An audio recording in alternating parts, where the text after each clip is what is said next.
ফারহা ভালোই বুঝতে পারছে কিছু একটা গন্ডগোল আছে, কারণ ফারদিন এত সহজে কান্না করার মানুষই না। তবুও এই মুহূর্তে ফারদিনকে কিছু বলাটা ঠিক মনে করছে না সে। তখনই আবরার তাদের পাশে গিয়ে দাঁড়ায়। বাকিরা আইরিনকে বিদায় দিয়ে সবাই বাড়ির দিকে হাঁটা ধরলো। আবার কেউ গেটের কাছে দাঁড়িয়ে এখনো তাকিয়ে আছে। আবরারের সামনে ফারদিন সম্পূর্ণই স্বাভাবিক, যেন কিছুই হয়নি তার। আবরারের কাঁধে হাত রেখে বলল, আচ্ছা দোস্ত, ফারহাকে নিয়ে আমি চলে যাচ্ছি বাড়ির দিকে। বুঝিসই তো বাবা মা তাকে নিয়ে কেমন টেনশন করবে। আবরারের মনটা আজ খুবই বিষণ্ণ। একমাত্র বোনটাকেও বিদায় দিয়ে দিয়েছে আজ। বাসাটাও কেমন ফাঁকা ফাঁকা লাগবে আজ থেকে। এইসব চিন্তাভাবনা তার মনকে আরো বিষণ্ণ করে তুলেছে। আবরারের দিকে চেয়ে বলল, এখনই চলে যাবি? আজকে থেকে যা, মনটা খুবই বিষণ্ণ আমার। তোর সাথে থাকলেও মনটা কিছুটা ভালো হবে আমার। তাছাড়া ফারহাও তো আইরিনের মতো আমার বোনই। তোরা থাকলে মনকে কিছুটা হলেও সান্ত্বনা দিতে পারবো। আবরার আর ফারদিন সেই ছোট্টবেলার বন্ধু, কখনো কারো কথা কেউ ফেলে দিতে পারে না। কিন্তু আজ এখানে একটুও মন টিকছে না ফারদিনের, অস্থির লাগছে খুব তাকে। একটা শ্বাস নিয়ে আবরারকে বলল, না রে দোস্ত, বাবা মা খুব টেনশন করবে। আর গতকালকেও ফারহাকে এখানে রেখে যাওয়ার জন্য খুব কষ্ট করে বুঝাতে হয়েছে তাদের। জানিসই তো আমার একটাই বোন। বাবা মা কখনো তাদের একমাত্র মেয়েকে চোখের আড়াল করতে চায় না। কলেজে গেলেও তারা অস্থির হয়ে থাকে মেয়ের জন্য। চোখের আড়াল হলেই যেন ফারহাকে খুঁজতে থাকে তারা। বুঝিসই তো বাবা মায়ের মন। আবরার একটু হাসি রেখে টানার চেষ্টা করে বলল, আচ্ছা তাহলে ফারহাকে পৌঁছে দিয়ে তুই আবার এখানে আসিস। হ্যাঁ, আমি সন্ধ্যার আগেই তোর কাছে আসছি। আবরার একটু হেসে বলল, আচ্ছা। ফারহাকে নিয়ে বাড়ির উদ্দেশ্যে রওনা দিল ফারদিন। ফারহা এত কথা বললেও ফারদিন নিশ্চুপ। বাসায় এসে জামা চেঞ্জ করে খাটা লম্বা হয়ে শুয়ে রইল ফারহা। হিসেব মেলানোর চেষ্টা করছে। প্রথমত সাদাফের সাথে প্রায় 1 বছর পর দেখা, তাও কি বিশ্রী ভাবে। ভাবতেই ছিসূচক শব্দ বুক দিয়ে বেরিয়ে আসে। দ্বিতীয়ত ফারদিন ভাই কখনো এমন আচরণ করে না। আর ফারদিনকে ছোট থেকে তেমন একটা কাঁদতে দেখেনি ফারহা। কিছু কারণ তো নিশ্চয়ই আছে, যা ভাইয়া বারবার আড়াল করতে চাইছে। আর শেষে কালকে আবরারের সাথে ঘটে যাওয়া মুহূর্তগুলো। রুমে ঢুকায় আবরারের কড়া বকাবকির মাঝেও একটা মায়াময় দৃষ্টি দেখেছে সে। কিছুক্ষণ পর আবার সব রাগ হাওয়া হয়ে গেল। তাকে মেহেদি লাগিয়ে দেওয়া মুহূর্তটা, সকালে ছাদে দুজন একা কথা বলা, সময়গুলো বারবার চোখের সামনে ভেসে উঠছে তার। সন্ধ্যার সময় মায়ের ডাকে উঠে রুম থেকে বের হয় ফারহা। মায়ের কাছে যেতেই মা বলল, 4 কাপ চা বানাতে। প্রতিবেশী চাচি এসেছে। ফারহা চুপচাপ রান্নাঘরে গিয়ে চা বসালো। ওদিকে তাদের মাঝে জমিয়ে আলোচনা চলছে। ফারহা বারবার বিয়ের কিছু টপিক শুনতে পাচ্ছে আলোচনার মাঝখানে। বাড়িতে কোনো বিয়ের টপিক উঠলেই বুকটা ধুকধুক করতে থাকে তার। না জানি কোন দিন তার বিয়ে নিয়ে পড়ে সবাই। আজও একটু একটু ভয়ে বুকটা টিপটিপ করছে তার।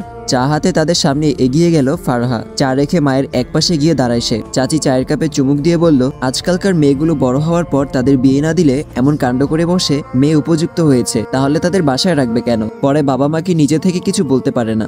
কোনো ছেলের হাত ধরে ভেগে গিয়ে বংশের মুখে চুনকালি মাখে। এর মাঝে মা বলল, তো পরে মেয়েটাকে পেয়েছে কোথায়? চাচি আবারও চায়ের কাপে চুমুক দিয়ে বলল, আরে খুঁজতে খুঁজতে পরে ওই ছেলেটার সাথে একটা হোটেলে হাতে নাতে ধরেছে। চাচির কথা থামিয়ে ফারহার মা তাকে বলে, তুই চলে যাও ফারহা, বড়দের কথার মাঝে থাকতে নেই। মায়ের কথায় চুপচাপ সেখান থেকে চলে যাচ্ছে ফারহা।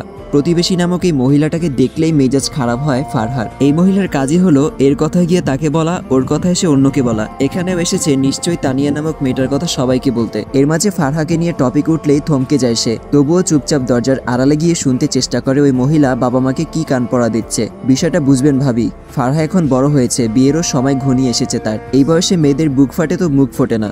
বিয়ে না দিলে পরে দেখবেন সেও অন্য কারোর সাথে চলে যাচ্ছে। এর মাঝে বাবা তাকে থামিয়ে দিয়ে বলল, এতক্ষণ অন্যের গিবত গাইছেন, কিছু বলিনি, কিন্তু শেষে আমার মেয়েকে নিয়ে যে বাড়তি 2-3 লাইন অ্যাড করলেন, এগুলো আর কখনো বলার চেষ্টা করবেন না। বিশেষ করে আমার সামনে কখনোই বলবেন না। চাচি নির্লজ্জের মতো আবার বলল, আরে ভাইজান, তানিয়ার মাও একই কথা বলেছিল। এখন ঠিকই তো মেয়ে এমন কাণ্ড করেই বসেছে।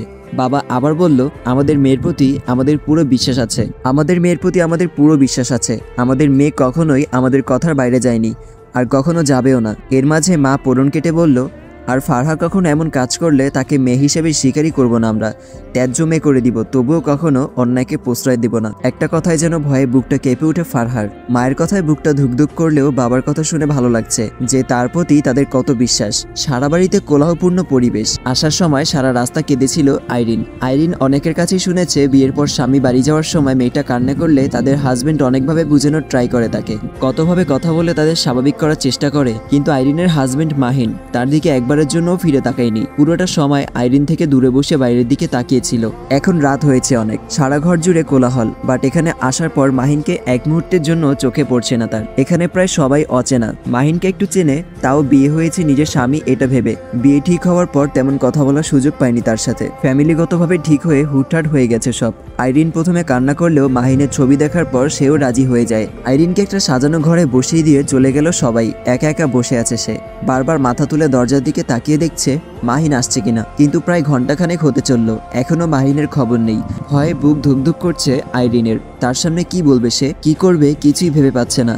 তবুও অপেক্ষা করে যাচ্ছে চুপচাপ। ওদিকে ব্যালকনিতে ফ্লোরে বসে দেওয়ালের সাথে হেলান দিয়ে চুপচাপ আকাশের দিকে চেয়ে আছে ফারদিন, হাতে আইরিনের একটা ছবি। চক্ষু যুগল রক্তিম আভা ধারণ করে আছে তার। গতকাল রাতের ও দিনের বেলায় ভাইয়ের অদ্ভুত আচরণটা নিয়ে টেনশন কমছে না ফারহার, তাই বিষয়টা জানতে ভাইয়ের রুমের দিকে আগাতে থাকে সে। রুমে এসে ফারদিনকে না দেখে ব্যালকনিতে আসে সে, দেখে ফারদিন হাতে কাগজ আকৃতির কিছু নিয়ে ফ্লোরে বসে আছে। ফারহা এগিয়ে গিয়ে তার কাছে বসলো, ছবিটা হাতে নিতেই চমকে উঠল সে। ফারদিনের দিকে অদ্ভুত চাহনি দিয়ে বলল, কারণটা তাহলে এটা ছিল ভাইয়া? তাহলে আগে কেন কাউকে কিছু বলনি? ফারদিন এবার কেঁদে উঠে বলে, আজ ওর বাসর, বিয়ে হয়ে গেছে ওর। বন্ধুর বোন দেখে মান সম্মানের দিকে তাকিয়ে চাইলেও কিছু করতে পারিনি আমি।